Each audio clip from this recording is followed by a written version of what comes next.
This meeting is being recorded. Assalamualaikum warahmatullahi wabarakatuh. Waalaikumsalam. Waalaikumsalam warahmatullahi wabarakatuh. Alhamdulillahirabbil alamin wassalatu wassalamu ala asyrafil anbiya'i wal mursalin wa ala alihi washabihi ajmain amma ba'du. Pertama-tama saya ucapkan selamat kepada teman-teman sekalian yang hari ini masih bisa berkumpul di meeting kita, Zoom meeting kita. Mudah-mudahan apa yang akan kita dengarkan sore hari ini bisa memberi banyak manfaat. Beberapa hari kemudian kita akan melaksanakan puasa Ramadan, marhaban ya Ramadan, marhaban ya syahrul syiyam. Beberapa hari ke depan kita akan melaksanakan bulan yang penuh barakah, bulan yang penuh rahmat, bulan yang penuh maghfirah, dan bulan yang penuh kasih sayang Allah, pahala yang berlipat-lipat dari Allah. Bulan yang mulia, bulan yang mulia dari seluruh bulan yang ada di. Tidak langsung saja ke Pak Ruhiyat sebagai pemateri hari ini, memberikan tausiah kita sore hari ini. Mudah-mudahan apa yang disampaikan beliau kita dapat teladani dan kita dapat amalkan di kehidupan kita. Waktu dan kesempatan kami persilakan kepada Pak Ruhiyat karena waktunya juga sudah sempit. Oke, silakan Bapak. Baik, terima kasih Bu Aisyah. Bapak-bapak, bismillahirrahmanirrahim. Assalamualaikum warahmatullahi wabarakatuh. Kedengeran nggak suara saya, Bu? Kedengeran, Pak. Ya, takut nggak kedengeran. Cuman, nanti saya. Pak Dr. Ruhiyat, kameranya kurang turun, kameranya jadi yang kelihatan jidatnya doang tuh kelihatan. Ini. Ya, begitu. Saya takut ganteng. Itu Pak gantengnya baru kelihatan, Pak. Ini udah kumis, udah putih Bu kumisnya nih. Gara-gara itu. Baik, bismillahirrahmanirrahim. Saya ulangi. Assalamualaikum warahmatullahi wabarakatuh. Waalaikumsalam. Waalaikumsalam warahmatullahi. Pak Dekan yang saya hormati, saya lihat namanya muncul, kemudian Bapak-Bapak dan Ibu Wadek, saya hormati, MC yang saya hormati, Bapak-Bapak Kaprodi, khususnya Bapak dan Ibu Kaprodi, khususnya FEB yang saya hormati. Terima kasih atas kesempatan yang diberikan kepada saya untuk berbagi, ya Bapak dan Ibu, bukan menceramahi, untuk berbagi saja apa yang saya ketahui, apa yang saya punya. Mudah-mudahan ini menjadi pahala kita bersama, begitu ya. Oke, alhamdulillah rabbil alamin wa bihi nasta'in wa ala umuri dunya waddin. Asyhadu an la ilaha illallah wa asyhadu anna Muhammadan abduhu wa rasuluh. Allahumma shalli ala Muhammad wa ala ali Muhammad, amma ba'd. Bapak dan Ibu yang saya hormati, sebelum saya mencoba memaparkan, ya bagi saya ini sebuah keuntungan, ya. Artinya begini, ketika saya dikirimi WA oleh Pak Ustadz, nah 2 atau 3 hari yang lalu, 2 hari yang lalu, maka saya berpikir saya harus mencari materi. Salah satu hikmah itu adalah mencari materi dan saya baca. Itu salah satunya. Kemudian yang kedua tentu kita bersilaturahmi, kemudian yang berikutnya kita berbagi. Kata Nabi, katanya 1 ayat pun sampaikan itu bermanfaat buat kita semua, begitu ya. Nah, Pak Ustadz, Bu Aisyah, saya coba share screen dulu ya, karena ini materinya cukup lumayan buat saya, jadi saya biar punya panduan gitu akan saya share screen gitu ya.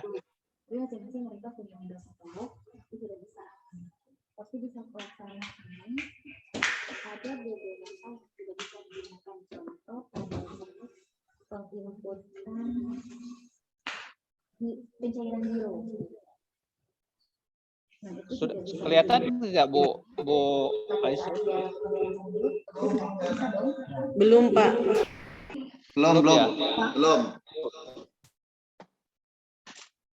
Belum ya.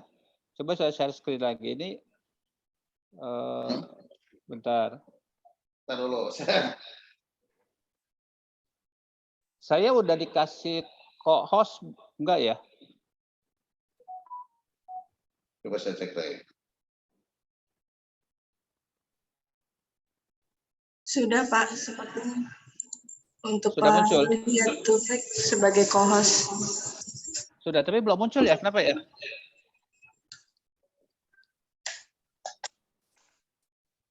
Belum muncul juga nih. Tapi suara saya terdengar ya Bapak Ibu? Ya, terdengar. Saya sudah buka nih, sudah buka materinya sebenarnya. Atau gimana nih cara sebentar ya?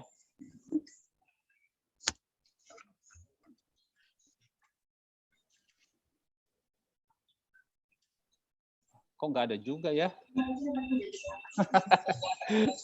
Atau saya tutup dulu barangkali ya, coba ya Bu, sebentar ya. Udah kok, dia nggak kelihatan. Penyakit.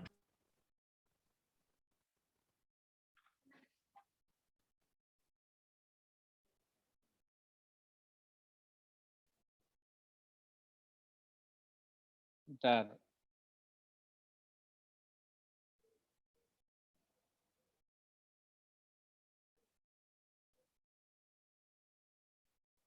Lah, kok nggak muncul juga ya Pak, Bu? Saya udah bicara dengan sudah WA ke Pak Romi, Ya. ini lagi dibalas sama Pak Romi. Secara teknis Oh, iya, iya. harusnya bisa. Seharusnya bisa nih secara teknis. Iya, ini kan ada share screen, saya klik itu terus muncul jendela gitu ya. Hmm. Harusnya bisa ini ya.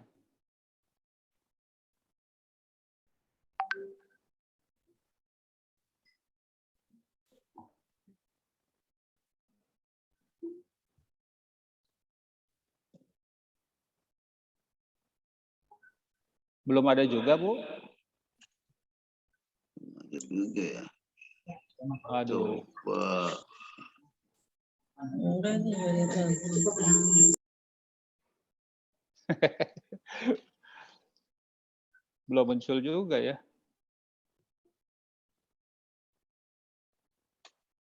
Terus.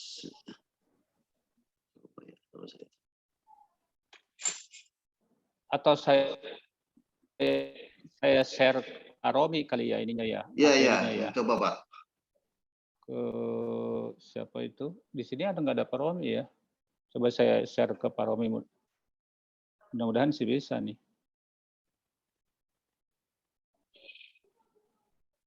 Tapi Pak Rominya ada, Pak. Ada.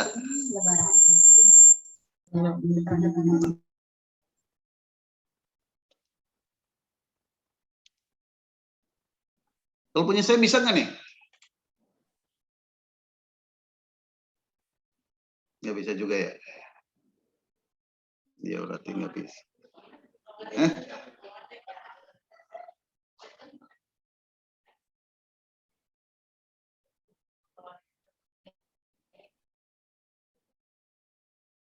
Kalau Pak yang dari Bapak bisa nih. Iya. Pak, Ini berarti. Oh iya. gimana? Coba dikirim ke saya Pak. Ke Oke. HP. Iya, coba ya Pak. Hmm.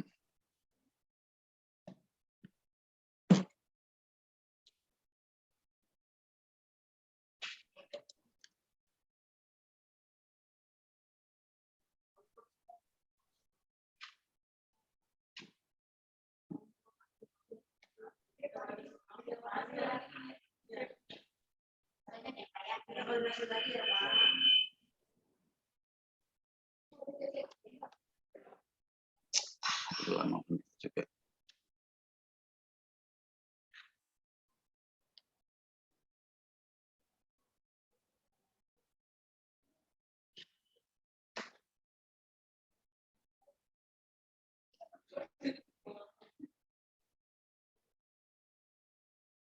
Coba Pak Ustadz biar saya Belum masuk Pak nih ke HP-nya. Oh, udah. barusan Iya, barusan. pakai- Oke.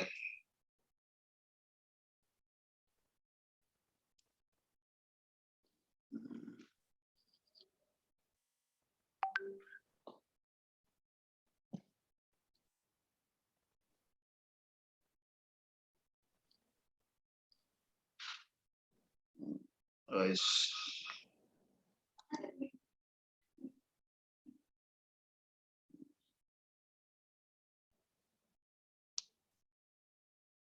Share screen.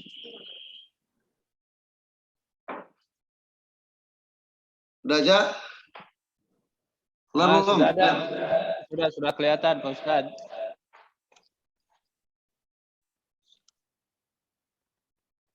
Oke.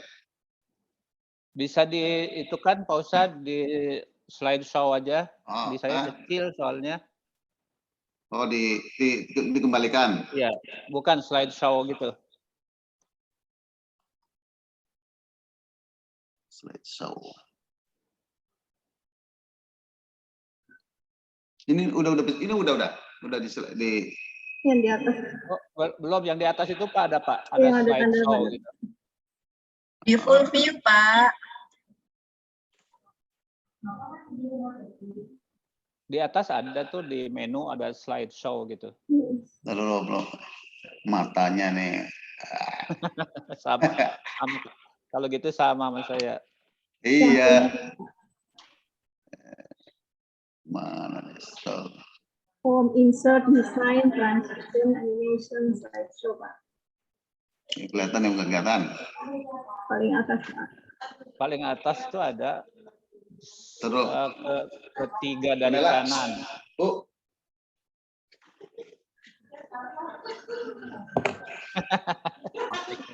Udah kebaca. Mana slide-nya, mana slide-nya?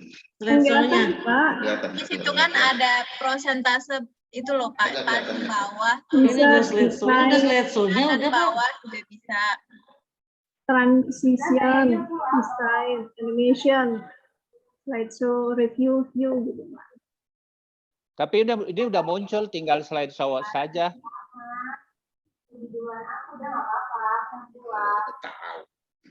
Stop share dulu deh, mendingan di stop share. Share-nya mana? Yang di UP ini kan?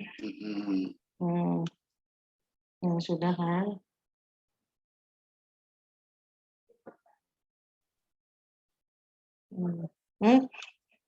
Yang di atas itu ada loh, slideshow. Yang paling atas, Bu. Nah, itu ada slideshow tuh. Ke atas lagi. Ke atas lagi. Nah, itu ada slideshow. Kelihatan nggak ya dari yang di Pak Ustadz itu? Ini udah slideshow. Maksudnya dari jalan itu kan? Ini kan jalan ini. Ini dari sini. Ini nggak bisa.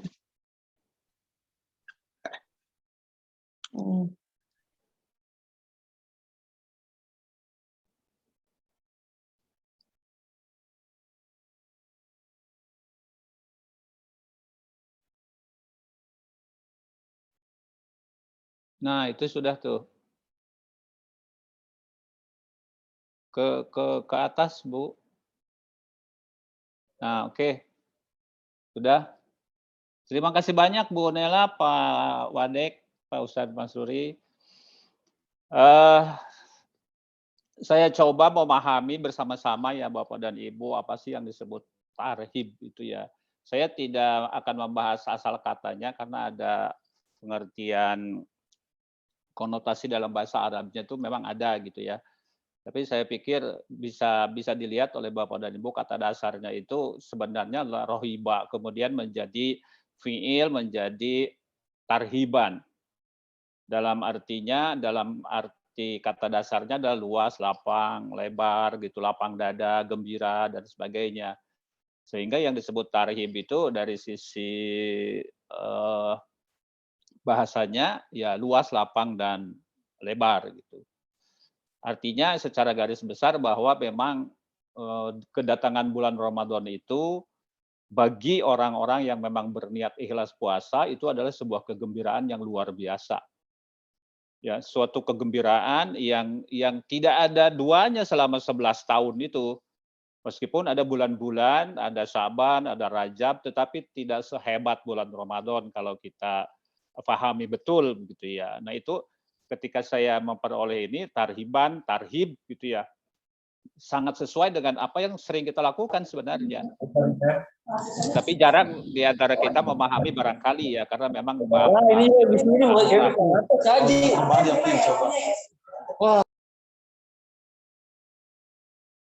Lanjut Pak Bu Nela, Pak Ustadz. Mangga Pak, silakan. Ya, slide berikutnya. Lanjut. Nah, yang saya peroleh atau sering diungkap lah oleh para ustadz itu ya, bahwa bagaimana sih keajaiban bulan Ramadan itu, saya mengutip atau mengambil sebuah hadis, banyak hadis sebenarnya, tetapi yang saya temukan adalah ini. Kalau kita baca Bismillahirrahmanirrahim, kana Nabiyyu sallallahu alaihi wasallam idza dakhala Rajabun qala Allahumma barik lana fi Rajaban wa Sya'bana wa barik lana fi Ramadan. Itu biasanya sering kita ucapkan menjelang bulan Ramadan, bahkan 2 bulan sebelumnya. Yang saya dengar itu setiap sholat maghrib, kita baca itu biasanya setelah doa sholat maghrib atau sholat isya. Ini sebuah harapan bahwa mudah-mudahan bulan Rajab itu menjadi barokah buat kita, kemudian Ramadannya menjadi barokah juga buat kita. Karena sebenarnya kalau Nabi Muhammad SAW bulan Rajab itu beliau sudah puasa. Kemudian Sya'ban beliau juga puasa, bahkan ada riwayat yang mengatakan beliau itu puasa full selama bulan Sya'ban gitu ya. Nah, kalau saya baca-baca yang lain sebenarnya itu adalah persiapan buat bulan Ramadan. Karena bulan Ramadan itu full 29 atau 30 hari kita puasa. Sementara di Rajab itu kan di paling 3 hari, ada yang bilang 6 hari, kemudian Sya'ban juga ada, di luar kontroversi ya Pak Ustadz, karena ada beberapa yang berpendapat bahwa ini hadisnya mana gitu. Saya tidak memasalahkan hadisnya. Bagi saya apakah itu bermanfaat atau tidak buat kita, maka saya akan melakukan gitu.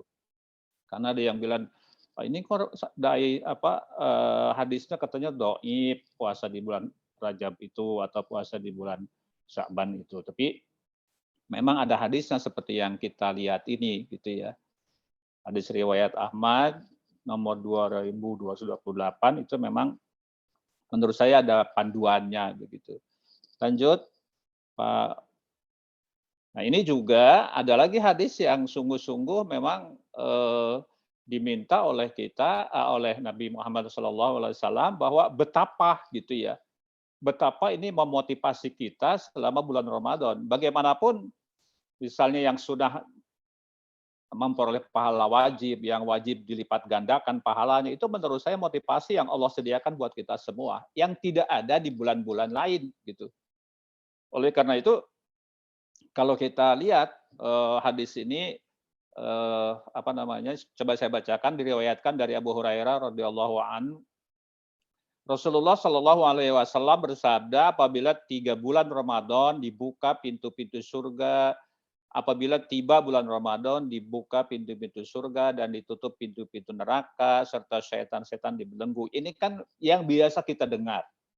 Biasa kita dengar apalagi ketika di bulan-bulan Ramadan. Tapi menurut saya ini adalah sebuah motivasi yang diberikan oleh Allah Subhanahu wa taala melalui nabinya.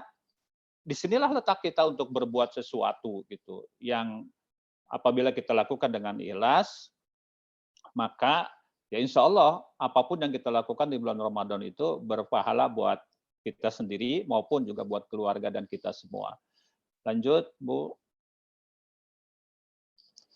Nah, ada lain lagi yang disampaikan yang saya temukan itu, kalau saya baca qala Rasulullah sallallahu alaihi wasallam idza kana awwalu lailatin min syahri Ramadan sughafan asyayatin wa maradul jinni wa gullifat abwaban nar falam yuftah minha babun wa futhat abwabul jannah falam yughlaq minha babun wa yunadi munaj ya baghiyal khair aqbil wa ya baghiyasy syarri aqsir walillahi utaqau minan nari wa zalaka kullu lailah. Nah, kalau kita baca, bila tiba malam pertama bulan Ramadan, para syaitan dibelenggu, maksudnya jin, dan pintu-pintu neraka ditutup, dan tak satu pun yang dibuka, dan pintu-pintu surga dibuka. Nah, kalau kita baca sampai akhir, sama dengan yang tadi kurang lebih, gitu ya.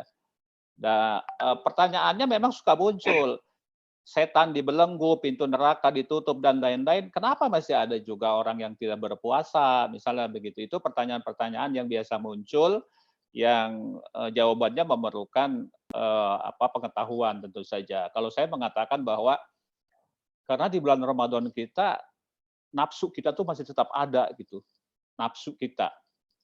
Barangkali jin memang dibelenggu gitu. Ada ya anekdot mengatakan yang dibelenggu itu kan ibunya jin, anaknya masih banyak. Wallahu alam. Itu kan cerita-cerita banyolan para ustadz gitu ya. Masih ada gitu. Nah, itu barangkali yang harus kita pahami bersama, harus kita yakini memang hadis ini benar adanya gitu ya. Apalagi yang meriwayatkan Tirmidzi gitu. Lanjut, Bu, Bapak. Lanjut. Nah, ini pengertian sederhananya gitu ya. Tarhib Ramadan itu menyambut kedatangan bulan Ramadan dengan segala kesiapan. Artinya kita bulan Rajab, bulan Syaban itu kita sudah mulai siap-siap. Lalu keluasan, kelapangan dengan lapang dada lah, keterbukaan dan kelebaran yang dimiliki baik material maupun spiritual. Jadi bukan hanya materi ya, kita siap-siap fisik juga, non fisik juga harus siap dalam rangka menyambut bulan Ramadan itu. Kalau di kita itu kan ada banyak tradisi yang kita lakukan ketika menyambut bulan Ramadan gitu ya. Saya dapat juga sih beberapa contoh dari negara-negara lain gitu ya ketika menyambut bulan Ramadan misalnya, bergembira lah. Kalau di Jawa, di daerahnya Bu siapa? Saya nggak tahu orang yang dari Jawa Tengah. Ada yang disebut padusan gitu ya.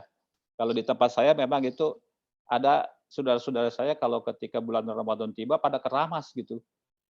Pada keramas, bersih-bersih diri lah kurang lebih kira-kira gitu ya. Barangkali maksudnya ketika sampai bulan Ramadan kita betul-betul bersih gitu, diharapkan hasilnya juga bagus. Nah, kemudian menyambut dengan senang hati, gembira sama saja dengan yang di atas. Memang tidak boleh, aduh puasa lagi. Itu udah mulai keluhan yang tidak bagus gitu ya. Harusnya memang bergembira karena di sana banyak sekali ladang pahala dan dilipat gandakan, ada Lailatul Qadar bahkan di sana juga ada gitu ya. Itu memang harus benar-benar kita sambut dengan gembira. Karena kegembiraan itu membuat kita menjadi sehat sebenarnya. Lanjut. Nah, beberapa yang biasa dilakukan menyambut bulan Ramadan itu di kita itu kan mulai puasa Rajab, puasa Syaban, ada di tempat saya suka ada nisfu Syaban ya. Saya tidak tahu di Pak Ustadz itu ada beberapa yang memang ngapain nisfu Syaban, ada juga yang begitu. Kalau di Sunda ada yang disebut munggahan gitu ya. Saya sih ingin mengajak bapak-bapak dan ibu-ibu selama bulan Ramadan inilah waktunya kita untuk misalnya membaca Al-Quran lebih sering gitu ya. Ibadah-ibadah sunnah sering kita harus dilakukan. Kalau wajib ya memang kewajiban bagi kita. Kemudian sedekah pada saat bulan-bulan Ramadan itu memang dianjurkan, sangat dianjurkan dan kita sekuat tenaga untuk melakukan itu ya. Mudah-mudahan memang dilipat gandakan oleh Allah Subhanahu wa taala. Lanjut. Nah, ini contoh-contoh tarhib Ramadan ya. Saya hanya memang ada gitu sejak dulu gitu ya. Ada yang disebut ziarah kubur gitu kan. Kadang-kadang di kita juga ada tuh menjelang bulan puasa pada ziarah gitu ya. Nyekar namanya. Bahkan pulang kampung. Banyak tuh di antara kita yang begitu. Ada istilah nyadran kalau di Solo, di Semarang. Kemudian ada padusan. Ada kegiatan formalnya banyak tuh yang tadi yang misalnya nuzulul Quran kayak gitu ya. Pada saat bulan Ramadannya misalnya. Di kita tuh memang luar biasa ya. kegembiraan itu terrefleksi, diekspresikan gitu ya oleh berbagai berbagai peristiwa yang memang dibuat oleh orang-orang kita gitu ya, terutama orang yang memang benar-benar ingin melaksanakan puasa dengan baik gitu ya. Nah, contoh ini saya dapat di yang berikutnya itu nama-nama yang biasa dilakukan di menjelang bulan Ramadan ya. Di Uni Emirat Arab namanya Haq al-Lail, kemudian di Mesir namanya ada lentera yang dinyalakan. Sebenarnya ceritanya mau menyambut seorang raja dulunya itu, lalu menyalakan lampu, dan kebetulan itu awal Ramadan. Sama dengan di Lebanon. Awalnya memang tidak ada, tapi ketika ada seorang raja membunyikan meriam dan itu terdengar hampir ke seluruh negeri pas menjelang bulan Ramadan. Jadi masyarakat mengatakan, wah ini tanda-tanda bulan Ramadan. Jadi sampai sekarang tetap ada tuh. Kalau nggak salah di kita itu dulu juga ada ya, menyalakan apa sih itu, bambu yang dikasih minyak tanah kemudian dibakar. Itu suka ada tuh bunyinya gitu ya. Lodong, itu, Pak. Lodong apa namanya, Pak Dekan ya? Kalau di Sunda itu lodong. Iya, yang itu kan Pakai dari karbit, bambu kan. Pak Ustadz. Iya, Pakai ada yang pakai karbit, ada yang pakai minyak tanah. Bunyinya Ya. lumayan itu. Cuma sekarang nggak ada ya budaya itu.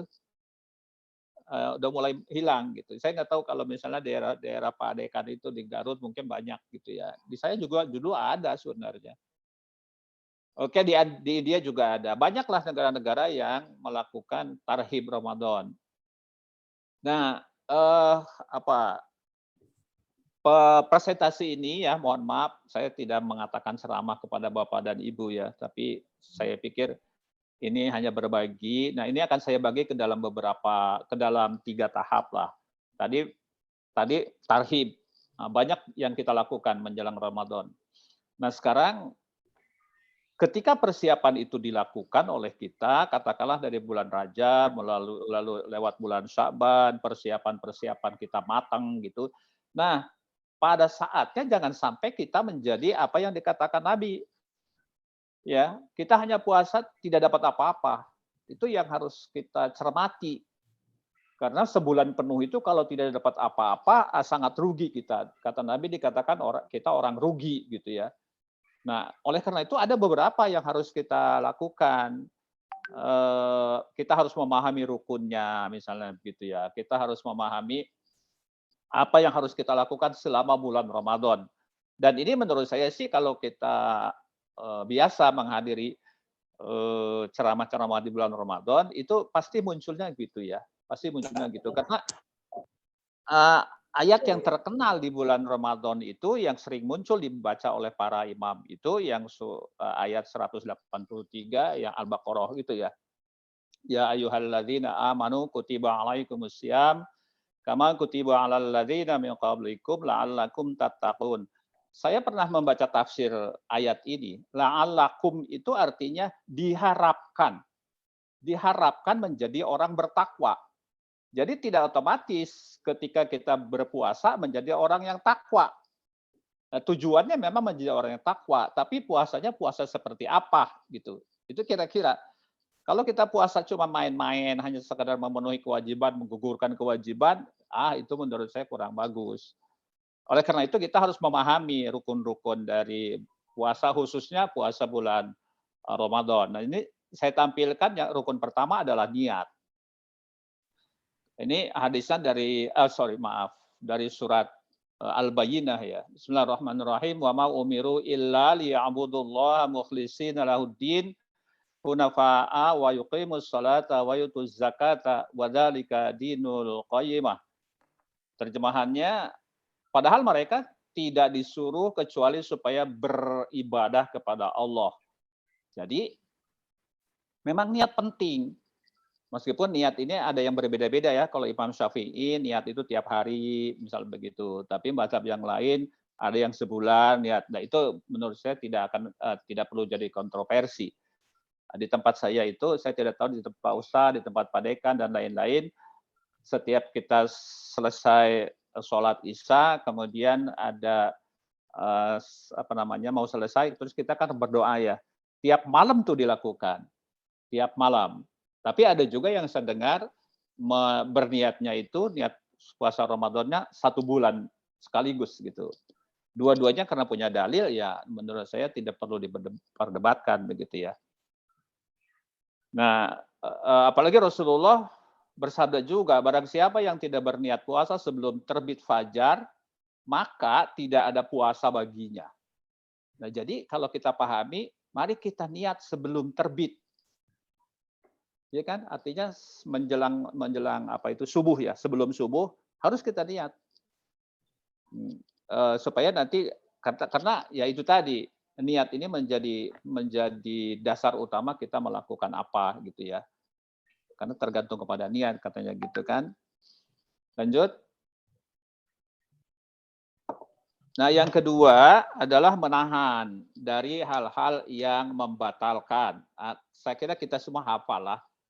Ya, yang membatalkan puasa Ramadan itu misalnya kalau di sini makan dan minum itu sudah pasti kalau makan dan minum lalu masih tetap puasa, kecuali lupa ya Pak Ustadz, udah minum lupa ternyata lagi puasa, itu kan itu mah rezeki lah itu mah. Atau Bu Nela makan sepiring lupa lagi puasa, itu juga rezeki ya. Kalau nambah ya jelas nggak benar gitu ya. Lalu yang kedua, dari berbagai referensi itu muntahnya dengan sengaja. Saya juga tadi mikir-mikir, muntah dengan sengaja itu kayak apa ya? Ternyata ada muntah yang memang dibuat-buat gitu ya. Sengaja orang pengen muntah gitu ya. Saya juga prakteknya seperti apa nih, Pak Ustadz? Jadi ada orang yang memang benar-benar ingin muntah, mungkin apa ya? Mungkin minum-minum atau apa, saya sendiri nggak ngerti lah. Atau makan sengaja kenyang banget supaya muntah gitu. Masa iya sih ada orang yang begitu ya. Nah, kalau itu dilakukan maka dia wajib mengkodok gitu. Harus mengganti di bulan-bulan yang akan bulan-bulan lainnya gitu. Kalau memang sengaja gitu ya. Kemudian yang berikutnya ini ranahnya ibu-ibu, ranah para perempuan. Kalau kita kan tidak haid gitu ya. Ini ranahnya ibu-ibu nih. Berikutnya ini Bu Aisyah, ini saya harus dibahas enggak sih ini yang ini nih? Ada yang masih gadis enggak ya di yang hadir ini? Ada masih gadis, Kuria. Tidak keluar dia. Oke lah, ini tidak perlu kita bahas gitu ya, karena akan lucu lah nanti. Berhubungan lah, ini kok tulisannya bersetuju. Pokoknya kafarat lah, didenda lah. Iya, denda lah kifaratnya 2 tahun berturut-turut. Berturut-turut puasa. Berturut-turut puasa 2 bulan, ngasih makan orang miskin sebanyak berapa 60 gitu kan berat ya. Berat banget gitu ya. Kalau bisa sih janganlah. Maksudnya apa? Kejadian ini kan umumnya barangkali dugaan saya ada di pengantin baru misalnya. Karena itu ada anekdot jangan menikahkan anak menjelang Ramadan. Dikhawatirkan seperti itu. Nah, dikhawatirkan siang hari melakukan gitu. Itu yang mungkin benar juga ya orang tua. Mana tahan gitu. Rabe kalau sudah ke situ ya. Imun makin kuat, imunnya kuat gitu. Imannya kuat. Itu tadi satu lagi apa sih iminnya yang katanya berbahaya gitu. Itu sih ya, ini kita sudah tahu semua lah hal kayak gini ya. Berikutnya.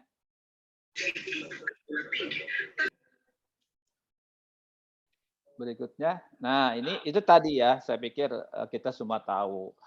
Saya berikan judul peringatan karena Allah memperingatkan, Nabi kita memperingatkan. Jangan sampai nanti puasa kita itu menjadi sia-sia gitu ya. Menjadi tidak dapat apa-apa, sayang banget gitu. Karena nunggu 11 bulan yang akan datang itu juga belum tentu kita diberikan usia panjang gitu ya.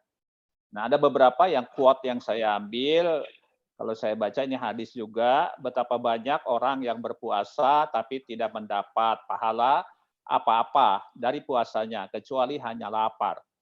Dan betapa banyak orang yang sholat malam, tarawih dalam hal ini, tapi tidak mendapatkan apa-apa, selain bergadang saja. Kenapa bisa begitu?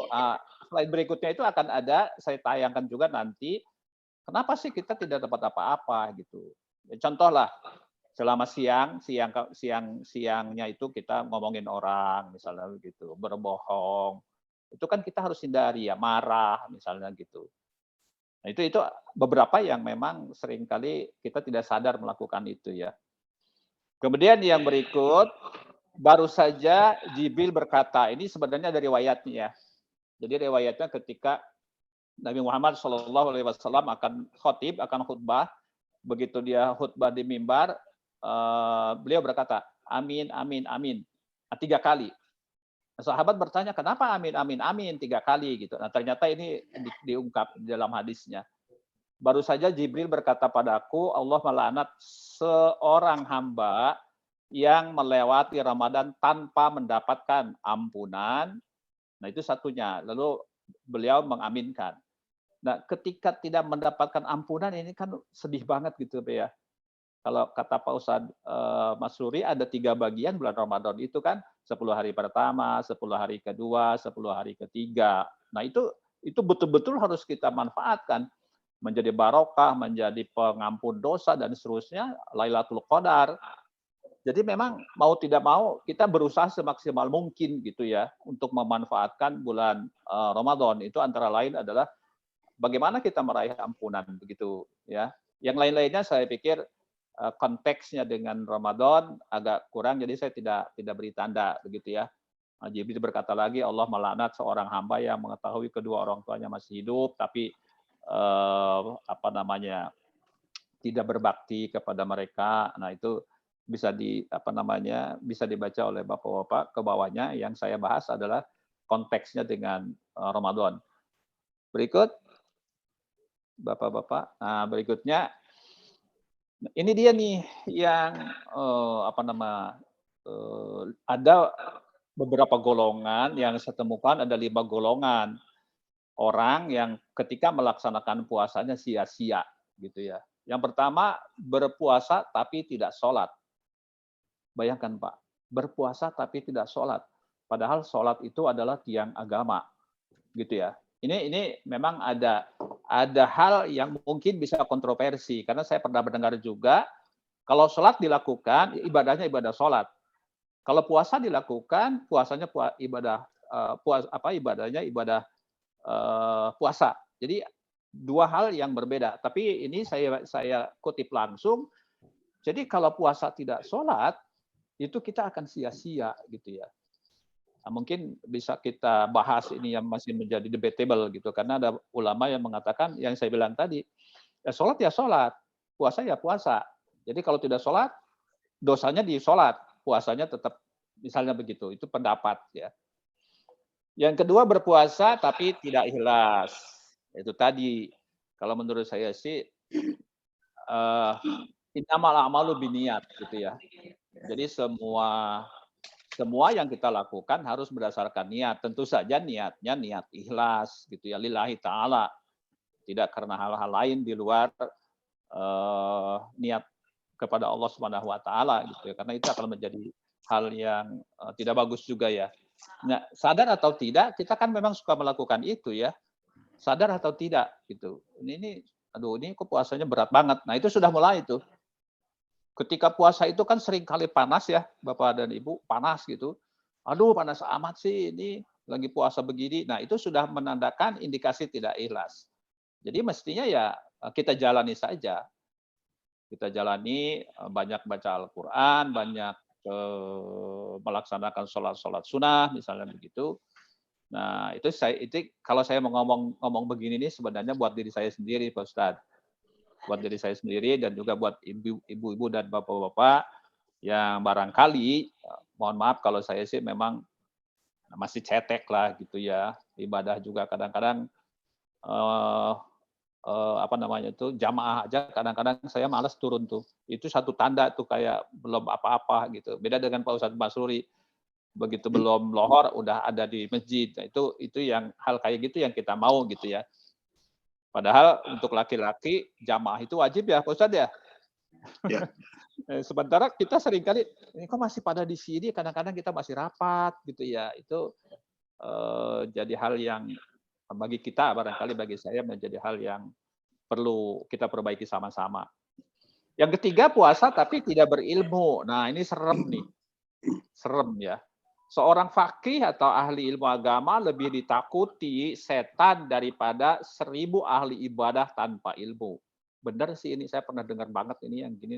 Ada siapa itu? Agim pernah mengatakan begini. Terus Abdul Somad pernah mengatakan juga begini. Jadi memang ilmu itu penting gitu ya. Bagaimana mungkin kita puasa tidak tahu mana yang batal gitu ya. Mana yang boleh, mana yang tidak. Kalau tidak tahu ya berabe juga. Niatnya seperti apa misalnya begitu. Nah, ini kan ilmu yang harus kita miliki. Sama halnya dengan sholat ya kalau ini. Kalau kita tidak tahu ilmunya dalam hal sholat juga akan berabe juga gitu. Jadi sholatnya ya sholat simbolis saja. Padahal diperlukan gitu ya. Mohon maaf misalnya di sholat itu kan yang harus bacaannya benar Al-Fatihah misalnya gitu. Itu harus diusahakan benar. Dalam arti ya sesuai dengan tajwidnya misalnya gitu. Tidak harus enak kayak Qori'ah, tidak perlu juga, tapi tajwidnya bacaannya harus benar. Berikut, Bu. Nah, yang keempat adalah puasa tapi sering berdusta. Ini nih, puasa tapi sering berdusta. Kadang-kadang kita tidak sadar kan ya? Karena kita sering bicara, sering ngomong, sering bercanda, lalu kita juga suka bohong gitu. Karena begini, Pak. Bapak dan Ibu, bohong itu kalau kita sekali bohong akan diikuti oleh bohong-bohong yang lain. Fakta nih, misalnya saya ketemu dengan Bu Nela misalnya atau dengan Bu Aisyah gitu ya. Lalu ditanya, Pak Taufik habis dari mana misalnya gitu. Lalu saya bohong jawabnya. Misalnya dari Bandung, misalnya begitu. Terus Bu Nela nanya lagi, nggak bawa oleh-oleh? Enggak, 2 kali bohong. Ke Bandung bohong, nggak bawa oleh-oleh, bohong juga. Ngapain ke Bandung? Ke kantor lah, 3 kali bohong. Jadi pertanyaan yang beruntun itu akan menimbulkan kebohongan gitu. Jadi berbahayalah Bapak dan Ibu ya. Berlaku bohong itu agak kadang-kadang menjadi suatu kebiasaan gitu ya. Kita biasa berbohong, apapun kita lakukan, kesannya itu suka berbohong gitu. Nah, saya mengajak pada diri saya sendiri, mari kita berusaha untuk berbuat menjauhi atau mencegah perilaku bohong ini supaya apa yang kita katakan itu ya jujur-jujur saja apa adanya gitu. Ini hadisnya hadis riwayat Bukhari. Barang siapa yang tidak meninggalkan berkata dusta, berbohong, dan beramal kedustaan, maka Allah Subhanahu wa taala tidak membutuhkan dia. Bayangkan, Pak. Jadi betapa bencinya Allah terhadap orang yang hambanya yang berbohong gitu ya. Tidak jauh-jauh amat dengan orang sombong begitu ya. Ada yang mengatakan orang sombong itu tidak disukai juga sama orang sombong gitu ya.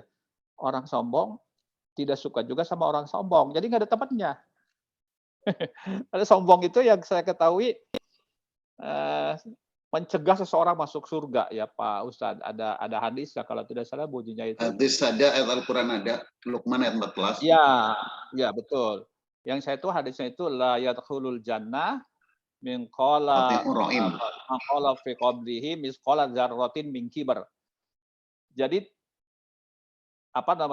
seseorang tidak akan masuk surga ketika di dalam hatinya ada kebohongan meskipun sebesar biji sawi gitu ya. Itu hadis loh yang mengatakan itu. Jadi ya memang kita harus hati-hati banget gitu ya, harus sering-sering mendengar nasihatnya para ustadz sih memang ya, pencerahan-pencerahan gitu. Nah, kalau sudah berbohong biasanya diiringi gibah gitu ya. Ngomongin orang. Ya kan kita seringkali tuh ngomongin orang tuh tidak terkontrol gitu ya, tidak suka sama orang diomongin gitu. Meskipun orang itu memang benar buat begitu, kata Nabi, jangan diomongin. Gitu. Meskipun dia memang berbuat salah, benar berbuat salah, tapi nggak boleh diomongin. Ya, kan itu serem hadisnya ya.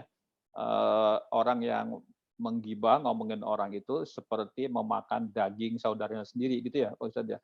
Itu peringatan-peringatan buat kita. Lalu marah. Nah, marah kalau pada tempatnya proporsional mungkin tidak masalah. Tapi kalau marah yang tidak jelas gitu, orang marah itu kadang-kadang hilang ingatan gitu ya sepertinya. Ngontrol akalnya itu susah loh. Kalau kita sudah marah besar gitu ya, ngomong aja suka belepotan. Makanya dianjurkan oleh Nabi Muhammad SAW itu, kalau kita sedang marah, duduklah. Saya berpikir-pikir, kenapa sih ya kalau marah sedang duduk? Karena memang ketika duduk itu kayaknya lebih rileks. Kita mau berantem juga susah kalau sambil duduk. Tapi kalau berdiri, marah gitu, yang dimarahi juga berdiri, kemungkinan untuk berantemnya besar. Gitu. Jadi memang harus mengerem gitu ya. Nah, karena marah ini sebenarnya sifat manusia, tetapi letak marah itu kita harus proporsional di mana tempatnya kita marah gitu ya. Lanjut.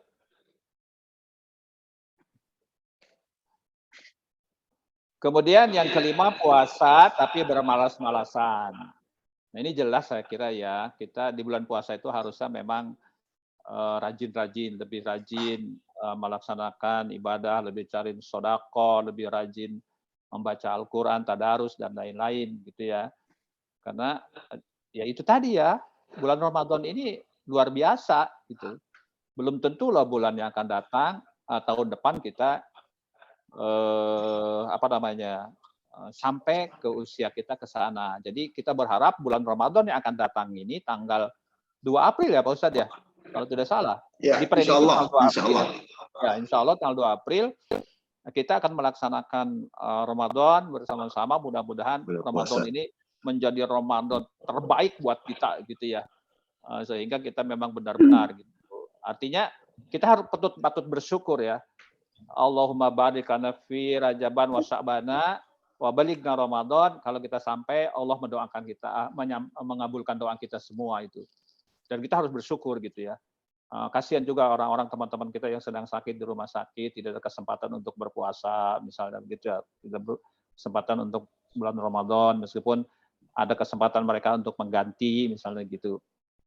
Tapi saya pikir memang bersyukur itu penting ya. Satu saat kita akan bahas sendiri nih bagaimana cara bersyukur yang baik gitu ya, karena saya baca luar biasa gitu cara bersyukur itu. Termasuk sedikit contoh, misalnya nih, saya jadi orang, Pak Ustadz jadi orang seperti sekarang, Bu Nela jadi orang seperti sekarang, itu harus syukurnya luar biasa, karena menurut cerita seorang Ustadz itu ilmu kedokteran. Jadi ketika hubungan suami istri terjadi, ya, maka sperma yang masuk ke dalam rahim itu ternyata berjuta-juta bakal manusia, mungkin bermiliar-miliar bakal manusia. Tapi kenapa dari berjuta-juta, beratus-ratus itu hanya jadi satu, berarti anaknya tunggal. Jadi dua, berarti anaknya kembar. Gitu kira-kira. Itu dari sekian loh, dari sekian ratus ribu atau sekian juta calon manusia itu hanya kita yang 124 miliar. Ya, itu banyak banget kan ya, kayak gitu itu. Ya.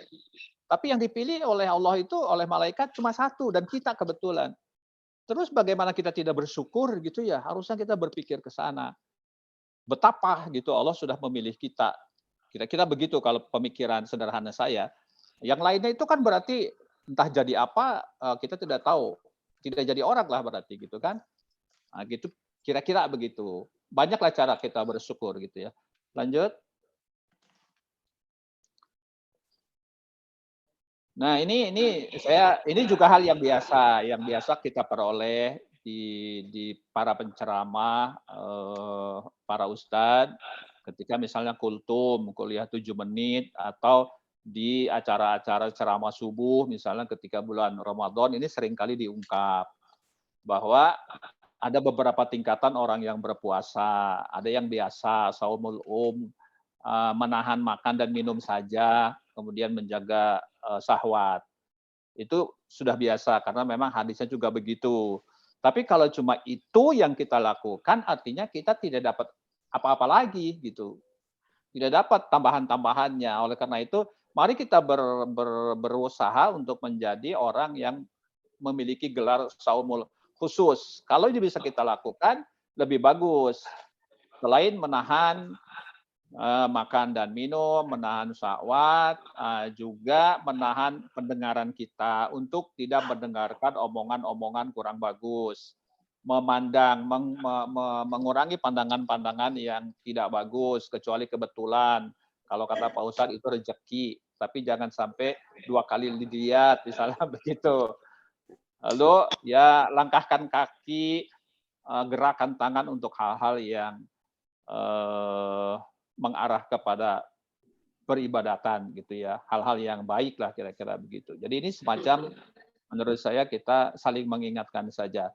Kalau misalnya kita masih mampu untuk meraih saumul khusus, nah ini mungkin juga agak berat ya. Kalau kita mencapai yang kedua, sholatnya orang-orang soleh gitu ya. Kalau yang ini nih, yang ketiga, saya kira ini sholatnya para nabi, puasanya para nabi, puasanya para wali, barangkali gitu ya. Nah, karena ini menurut saya sangat sangat berat gitu ya. Kalau kita ingin mencapai itu gitu ya. Berikut, saya sampai jam berapa ya Pak Ustadz? Sampai jam 5. Oh ya, sebentar lagi. Oh udah lewat dong. Nah, ini terakhir ya. Nah jadi tahap penyambutan bulan Ramadan tadi yang kita sebut tarhib Ramadan, usahakan oleh kita bergembira gitu ya, supaya nanti pas Ramadannya itu enteng gitu. Kemudian pelaksanaannya kita tadi sudah saya sampaikan, sudah saya mengingatkan kepada diri saya sendiri dan mengingatkan kepada Bapak dan Ibu, mari kita lakukan banyak ibadah di sana. Siapa tahu di malam Lailatul Qadar Allah memberikan kita itu, misalnya itikaf. Mari kita lakukan, baca Al-Quran, mari kita lakukan baik di rumah maupun di masjid, banyak bersedekah gitu ya, itu meningkatkan amal ibadah kita. Siapa tahu Allah memberikan gelar orang-orang yang magfirah, orang-orang yang diampuni oleh Allah Subhanahu wa taala karena kita ada niat begitu ya. Nah, terakhir dari bagian terakhir ini kita berharap sebenarnya sih ya, saya berharap dan pasti Bapak dan Ibu berharap apa yang kita lakukan selama bulan Ramadan sebagai bulan latihan itu 11 bulan ke depannya bisa kita lakukan gitu. Kita mencegah tidak berbohong, kita mencegah tidak ngomongin orang, kita mencegah tidak bermalas-malasan. Jangan sampai nanti sholat sunnah yang sering kita lakukan selama bulan Ramadan di bulan 11 bulan itu tidak dilakukan. Jadi itu barangkali yang disitir oleh Imam Ghazali ya, atau oleh hadis Nabi Muhammad SAW. Jadi nanti kita tidak dapat apa-apa gitu ya. Jadi memang momen Ramadan itu kata orang sih memang momen latihan gitu ya, latihan fisik, latihan jiwa kita, latihan rohani kita gitu ya, untuk mencapai ridho Allah, ampunan Allah, maghfirah Allah, berkah Allah, dan insya Allah kita memperoleh malam Lailatul Qadar gitu ya, dengan latihan-latihan yang sangat serius. Karena itu saya dari dulu nih Pak Ustadz ini buka kartu ya. Saya salah seorang yang menolak bulan Ramadan itu dulu ya, kuliah. bentar lagi. Jadi saya salah seorang menolak yang bulan Ramadan itu kuliah. Ya, yang dulu ya. Ketika itu kita berdebat gitu saat itu. Karena di bulan Ramadan itu kalau kuliah pertama tarawih kita akan tidak dilakukan kalau menurut saya sih. Orang lain sudah selesai, kita baru pulang, terus tarawihnya di rumah. Nah, tarawih di rumah ya sebenarnya tidak jadi masalah ya, karena Nabi juga sendiri tarawih itu dulu sendiri gitu ya. Tetapi maksud saya momen-momen itu akan berkurang gitu. Nah, kebetulan dapat informasi Ramadan ini juga libur gitu ya kalau tidak salah.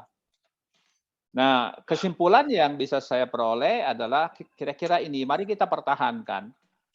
Gitu ya. Yang pertama meningkatkan amal dan takwa. Mudah-mudahan motivasi kita selama bulan Ramadan itu tidak hilang setelah bulan Ramadan habis. Lalu berusahalah kita tidak berbohong, tidak ngomongin orang, berkata jujur. Nah, itu mudah-mudahan menjadi tazkiyah al-nafs buat kita. Nafsunya ditahan misalnya gitu. Itu juga latihan kan, sebulan penuh kita bertahan gitu. Secara fisik tidak makan, tidak minum, tetapi di lain pihak kita juga tidak ngomongin orang gitu kira-kira. Menahan syahwat jelas tadi ya, mudah-mudahan kita tidak sembarangan gitu, kecuali untuk yang halal-halal saja begitu. Sabar iya pasti, kita berharap menjadi orang yang sabar gitu ya. 13 jam kita tidak makan, tidak minum, termasuk tadilah saya ulang-ulangi ya. Mari kita bersabar untuk tidak melakukan hal-hal yang kurang bagus selama bulan Ramadan. Lalu merasa diawasi oleh Allah, muraqabatullah. Memang benar ya. Jadi ini itu memang kunci ya menurut saya. Kadang-kadang kan kita lupa, kita tidak melewati waktu sholat misalnya gitu, padahal kita diawasi oleh Allah. Kita ngomongin padahal diawasi oleh Allah. Nah ini memang agak sulit ya, tetapi kita akan berusaha. Kemudian pahala jelas ya, karena di Ramadan itu yang sunnah menjadi wajib, yang wajib dilipat gandakan oleh Allah Subhanahu wa taala pahalanya, dan itu mudah-mudahan sih dengan sendirinya Allah akan memperhitungkan gitu, asal yang penting kita ikhlas gitu ya. Lalu perlindungan diri dari perbuatan buruk tadi sangat jelas kalau menurut saya sih, hal-hal menghibah segala macam itu kita hindari. Kemudian menciptakan kepedulian sosial karena kita sering sedekah ya, sedekah. Kemudian di akhirnya itu kita bayar zakat fitrah dan seterusnya. Dan berikutnya adalah membentuk kedisiplinan. Ya kan, kalau menurut saya memang penting tuh di situ. Semuanya tidak ada yang penting selama bulan Ramadan itu. Penting buat kita gitu ya, mendisiplinkan diri gitu. Bagaimana mungkin kita misalnya bangun sahur kalau udah disiplin? Kan malas. Jam 3, jam 2 itu berlatih juga untuk misalnya tahajud gitu ya. Berharap selama hampir 30 hari kita sahur, hari 30 hari kita sahur, itu akan menjadi kebiasaan buat kita untuk bangun jam 2, jam 3. Itu mudah-mudahan sampai ke sana ya. Yang bisa kita inginlah ke sana. Nah itu Pak Ustadz yang barangkali yang bisa saya sampaikan, karena terakhir kalau tidak salah habis ya. Nah itu dia. Dengan berbagai kelemahan yang ada pada diri saya mohon maaf karena tidak bisa menyampaikan secara detail gitu ya mengenai masalah ini. Hanya untuk sharing, saling mengingatkan kepada kita semua, kepada saya, mudah-mudahan kita dengan Ramadan yang akan datang ini menjadi orang yang lebih bertakwa, lebih soleh, amin. Ya Rabbal Alamin. Begitu saya kira Pak Ustadz kan tidak ada tanya jawab ya Pak Ustadz ya. Dipersilakan aja barangkali ada yang nanya. Oh, jangan yang susah-susah tanyanya. Atau sharing atau apa? Ya sharing boleh sharing. Sharing gitu. Kita punya pengalaman apa selama bulan Ramadan? Gimana Bu Aisyah? Halo. Ada? Bagaimana? Nah, kalau nggak ada dari saya aja. Cuman ini. Bismillahirrahmanirrahim. Assalamualaikum warahmatullahi wabarakatuh. Waalaikumsalam warahmatullahi wabarakatuh. Ya, yang pertama tadi ada hadis yang ditulis, doa-doa yang ditulis, tulisannya salah, tetapi dibacanya oleh Pak Taufik itu benar gitu, yang doa Allahumma bariklah. Yang Allahumma itu bariklana fi Rajab wa Sabana wa baligna Ramadan, tapi di sana bukan wa baligna Ramadan tadi itu. Iya. Coba aja itu Pak diungkap lagi, ada itunya kan? Mungkin kopinya salah. Iya, itu mana ya tadi? Oke.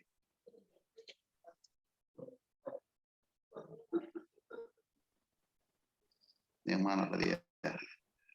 Di atas berarti. Di awal. Iya. Enggak ada.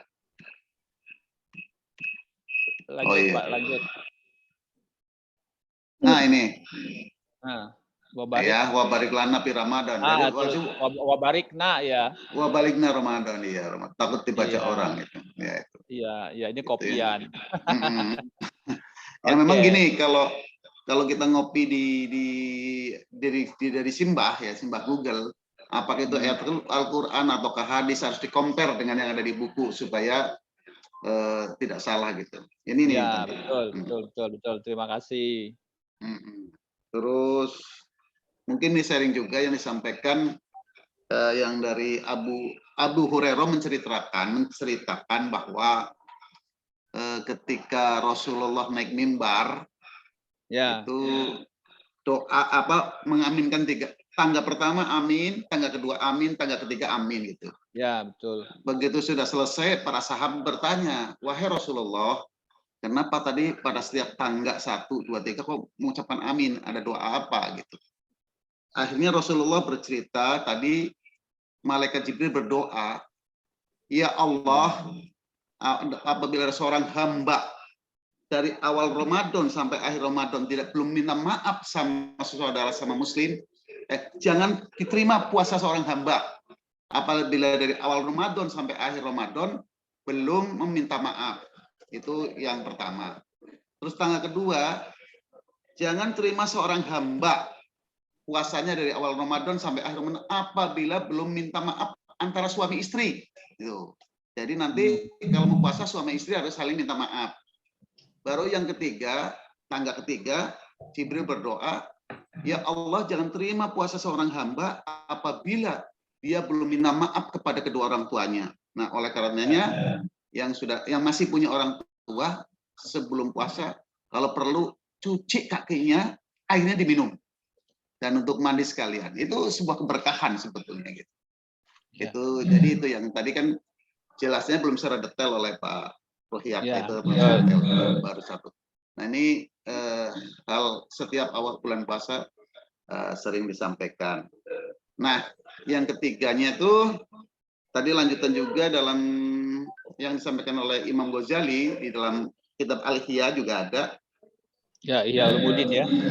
Nah, jadi bulan Sya'ban itu disebut bulan Fadilah. Bulan Rajab itu disebut Syahrullah, Sya'ban Syahrul Nabi, puasa Syahrul Ummati. Jadi kalau Rajab, kenapa? Syahrullah. Karena di situ Allah aktif memperjalankan hambanya untuk menerima perintah sholat.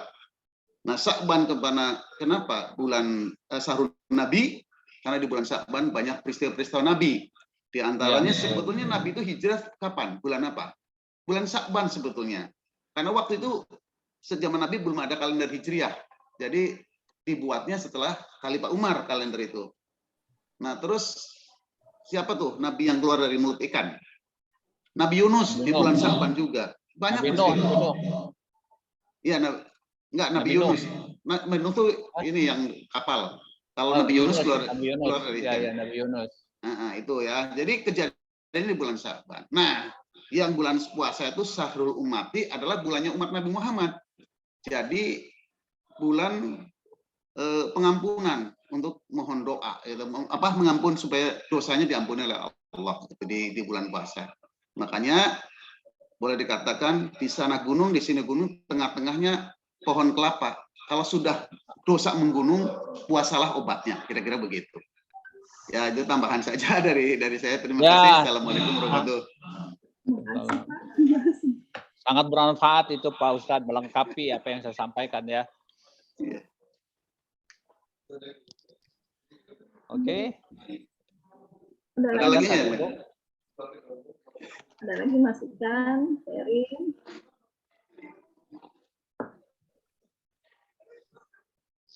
Ada lagi.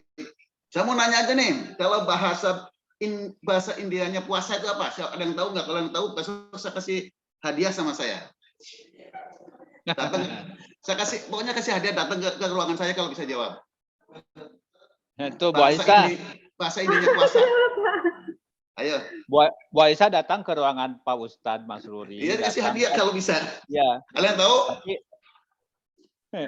Nanyanya di ruangan Pak Masruri, nanyanya di ruangan Pak Ustadz. Pak, apa sih tadi jawabannya? Oh itu, diulang. Nah itu dapat jawaban. Bahasa Indianya puasa itu inume tedahare dari kasubuh hingga kasorehe. Dadahar. Apa bisa diulang Pak? Saya nggak mengerti Pak. Saya tidak tahu. Dadahar pagi sampai sore. Pak, Assalamualaikum. Waalaikumsalam. Boleh nggak saya bertanya? Sedikit aja. Boleh. Ini kayaknya suara Budi ini ya. Ya, suara Budi ini. Kalau suara Budi ini nggak bakalan dijawab ah. Lagi itu Pak Ustadz. Manajer. Ya, ini Oh iya, manajer ya. masih Ya, agak ya. sedikit ini nih apa ya sanksi gitu. Di bulan Ramadan ini biasalah kalau manajer mah ilmunya kan katanya kalau kita sudah sholat tarawih ya Pak tidak perlu katanya saya suka bilang tidak perlu ada kita sholat tahajud sholat hajat karena sudah mencakup di sholat tarawih, apa itu betul apa memang tidak betul ya Pak? Itu aja pertanyaannya. Oke, nanti dilengkapi oleh Pak Ustadz ya, sepanjang yang saya tahu. Pak ini juga Pak Taufik, Pak Dokter Taufik paling juga Ustadz. Saya mah Ustadz Karbitan. Disebut Ustadznya itu ketika bulan Ramadan doang. Memangnya pisang dikarbit. Waduh, ini ada Ibu Hajah ya. Salam Bu Sri. Salam, baru gabung habis ngajar dulu Bu, Bapak, punten. Waduh, Ya, rajin mangga banget. silakan Bu. Ya, jadi gini ya Bu Dini, Mami. Waduh. Mami. Manajer. Mami, Mama. Ya. Mami, Bu Ani. Ya, yang saya tahu itu no problem. Jadi kalau Hmm. udah tarawih kemudian mau tahajud, mau sholat malam itu nggak jadi masalah. Nggak ada larangan untuk sholat, misalnya menjelang sahur kita sholat tahajud misalnya begitu, nggak ada masalah kalau menurut saya sih. Dan banyak ustadz yang mengatakan seperti itu, nggak jadi masalah, nggak ada larangan gitu kita untuk sholat malam di rumah setelah taraweh. Taraweh memang sholat malam, tapi berjamaah gitu ya di masjid. Nah kalau kita misalnya mau sholat tahajud lagi, mau sholat hajat lagi di rumah, itu sangat bagus sih kalau menurut saya gitu ya. Nah, misalnya saya sholat hajat tuh, bagaimana caranya nih supaya gaji naik misalnya, itu sholat hajat itu kan. Iya. Pengen rezeki nambah gitu, itu kan sholat hajat. Ingin Gitu. diajani sama Pak Taufik ya. Amin. Nanti boleh Bu daftar ke saya, nanti saya traktir tapi pakai uangnya Ibu Sri. Awon buntutna Pak Ustad, eta pamali kasepuh ngeureun. Itu ya Bu Dini jawaban saya Oke, sih. Pak, berterima kasih banyak Pak atas Ya, pencerahannya. Ya, sama-sama Bu, kita dicerahkan ini. Pak mau tanya Pak. Aduh, Pak bahaya Ustadz. nih. Ini tetangga sebelah ini ada temennya.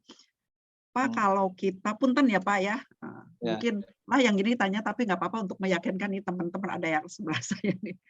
Nah, Assalamualaikum warahmatullahi wabarakatuh. Waalaikumsalam warahmatullahi Pak kalau kita ya terima kasih waktunya. Kalau kita sudah sholat taraweh kan biasanya langsung witir ya Pak ya. Nah ketika kita akan nanti malam sholat tahajud, tidak perlu witir lagi kan? Atau bagaimana? Terima kasih. Assalamualaikum warahmatullahi wabarakatuh. Nah itu juga saya dapat beberapa contoh jawaban ya Bu Hajah masalah witir ini. Ada dua versi. Di tempat saya itu ada orang yang menganggap bahwa witir itu penutup. Jadi tidak ada sholat lagi. Sehingga dia sholat taraweh selesai, nanti witirnya di rumah. Ada yang begitu. Kalau saya sih ya ikutin imam witir. Kata witir itu orang beranggapan bahwa penutup, bagi saya itu penutupnya ya pertanyaan Bu Dini tadi, menurut saya boleh-boleh saja sih, no problem lagi gitu Bu. Karena beda sholat taraweh dengan tahajud beda, dengan sholat hajat beda, misalnya apalagi sholat taubat kita beda gitu, karena lebih personal gitu ya. Sholat hajat, sholat tasbih misalnya gitu, tahajud itu sholat yang paling personal. Tidak bisa menurut saya jarang dilakukan di masjid gitu ya.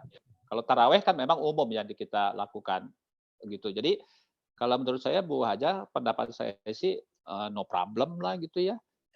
Witir misalnya di musola, di masjid, lalu di rumah akan sholat lagi, menurut saya sih sah-sah saja, nggak jadi masalah gitu ya. Gitu. Mungkin Pak Ustadz Masuri bisa menambahkan karena siapa tahu saya salah gitu. Maksudnya begini Pak, saya misalnya contoh sudah sholat witir. tarawih dan witir. Nah kemudian nanti malam tuh saya tahajud, tidak perlu witir lagi kan? Itu pertanyaan saya maksudnya apa? Oh iya, kalau menurut saya sih enggak ya Bu ya, menurut saya sih enggak gitu. Iya. Ya. Mohon Pak, terima kasih. Tapi itu Bu Hajah ya. yang untuk meyakinkan memang harus ditanya Pak Ustadz. Pak Ustadz Mansuri atau Pak Ustadz yang lain gitu. Ya, mangga ditunggu. Pak Mansuri mohon. Itu Ya, ya, ya. Gini. Mas Suri. Ya, gini. Memang kalau berbicara masalah fikih itu masalah hukum. Kalau hukum itu pasti terjadi perdebatan gitu. Pasti Perbedaan. gitu. Tinggal kita mau yakin yang mana gitu. Maka dikembalikan kepada kita. Ini sebetulnya sholat tarawih itu adalah sholat malam yang ditarik ke depan. Makanya kalau Ibu tahu di Wanayasa, Purwakarta, itu sholat tarawih mulainya jam berapa? Jam 12 malam. Jam 12 malam. Itu berapa? 36 rakaat. Pernah nggak di sini gitu?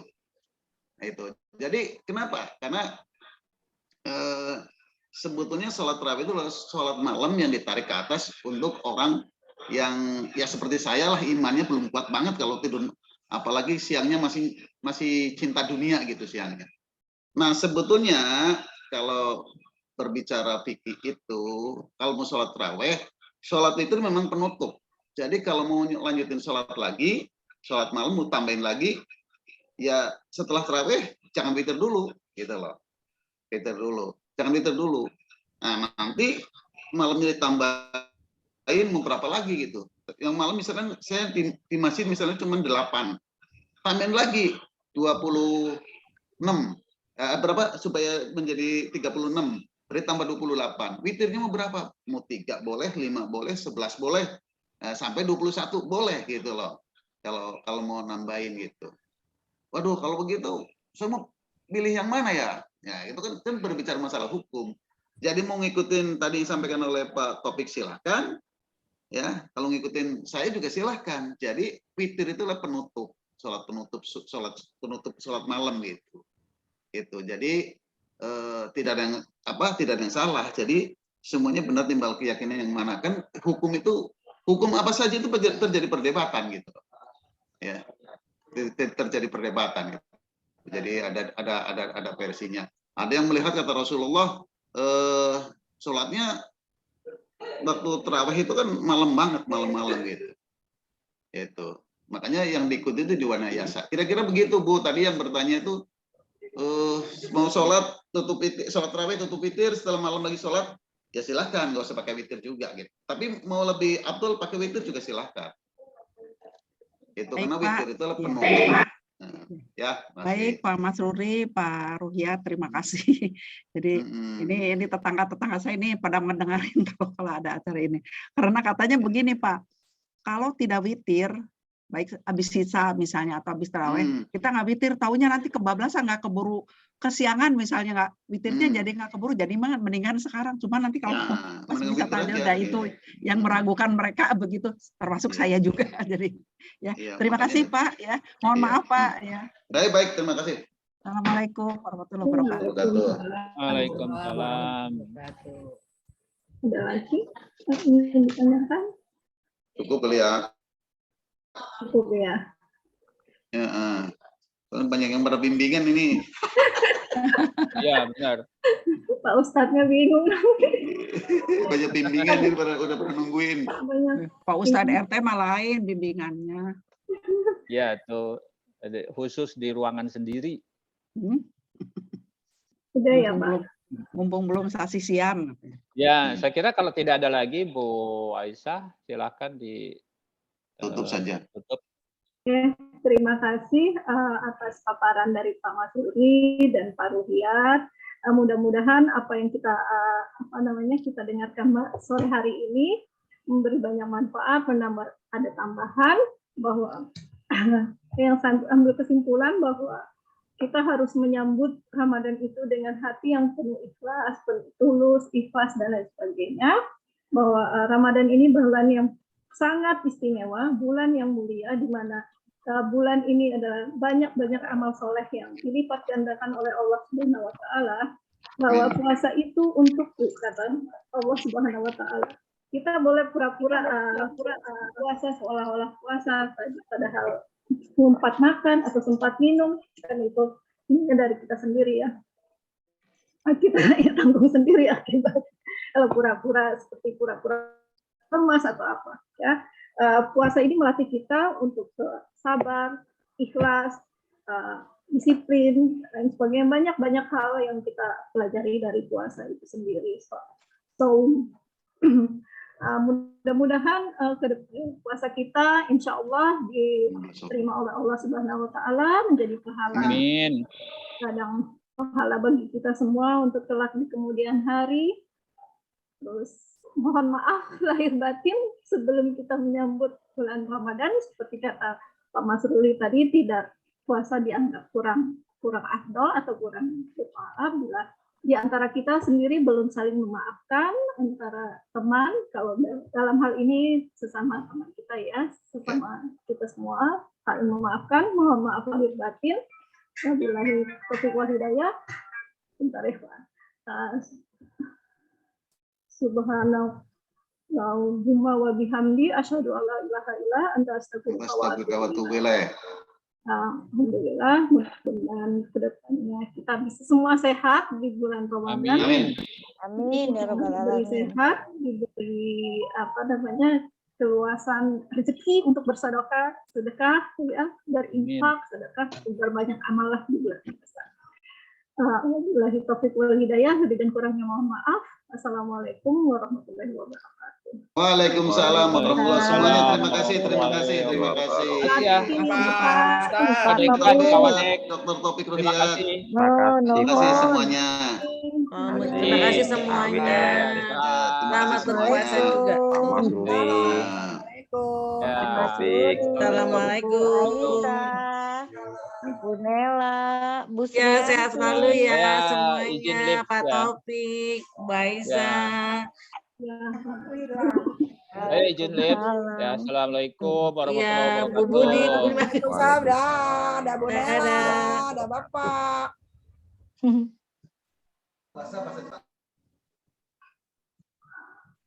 Dah manajer. Ya.